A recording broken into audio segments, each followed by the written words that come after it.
When Sonia was born, the cry that filled the small hospital room was like any other child's, pure, fragile, full of life. Mogo and Lafe, her parents, had prayed for 7 years to have a child, and when Sonia arrived, they called her the Child of Mercy. But mercy, as they would later learn, sometimes walks through storms before it shines. At 6 years old, Sonia was a bright and cheerful child. She loved running barefoot around the compound, chasing butterflies, and feeding the chickens her father kept behind the house. Her laughter could fill a room.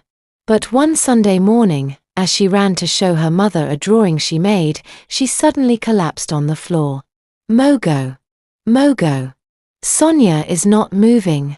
Lafe screamed, shaking her tiny body. They rushed her to the hospital, praying, trembling, begging God to let her live. 4 hours, the doctors ran tests. Tubes, injections, machines, everything that made a parent's heart break.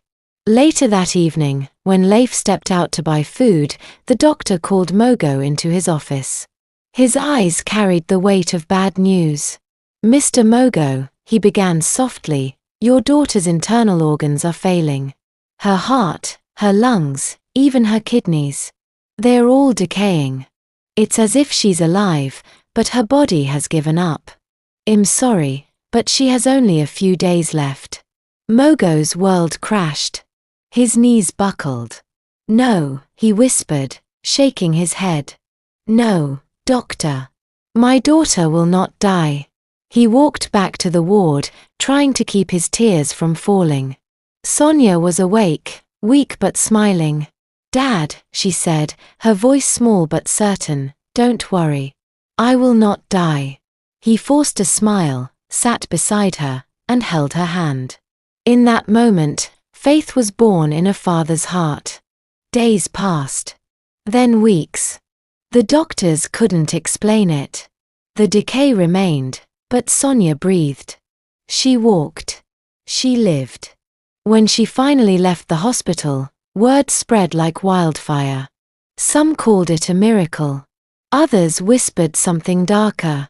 "Maybe she's a spirit child," one neighbor said. "No normal child can survive that." Soon, Mogo's friends stopped visiting. People crossed the street when they saw him. Even in church, whispers followed the family. Lafe was terrified. Sometimes she would watch Sonia sleep, afraid that one night she might vanish, or worse. Months later, a prophet came to town. He asked to see Sonia and her parents. "Don't be afraid," he said. "This child lives because of a promise. Long ago, God made a covenant with her great-grandfather. He said, your generation to the 10th will not die prematurely." Sonia's life is the fulfillment of that promise. Her being alive is not witchcraft, it is grace. Tears rolled down Lafe's cheeks. For the first time, she saw not a mystery, but a miracle. From that day, Mogo and Lafe decided to love their daughter without fear. Sonia grew, and though society kept its distance, she never allowed bitterness to take root. At school, no child sat beside her. Teachers gave her curious looks. Yet she kept her head high. She often said, "If God kept me alive, he must have a reason. I will live for that reason." Years turned into decades. Sonia found peace in nature. She became an agriculturist, teaching farmers new ways to grow food and feed their families. Her work restored many dying farmlands. People began to respect her, though few still understood her mystery. Doctors, out of curiosity, ran medical tests on her several times through her life. Every result said the same thing: her organs were dead. Yet Sonia would smile and say, "I live because God says I should." One day, another pastor came to her family.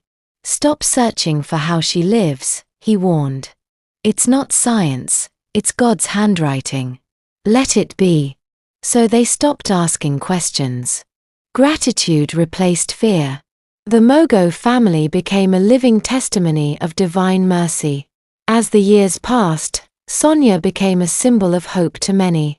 She built schools and farms, cared for orphans, and shared her story wherever she went. Her favorite words were, "Never fear what you don't understand. If God allows you to live, then live with gratitude." She got married and built her own family. At the age of 126, Sonia gathered her grandchildren and great-grandchildren around her bed.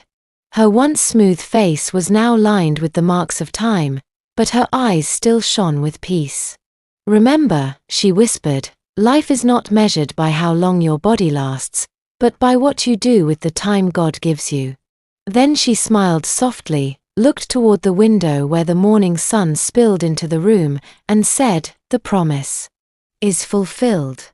And with that, Sonia took her last breath.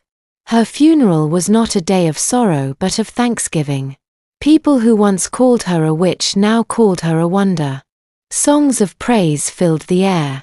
Sonia's story became a testimony passed from one generation to another, a reminder that when God speaks a promise, no decay, no fear, no whisper can break it.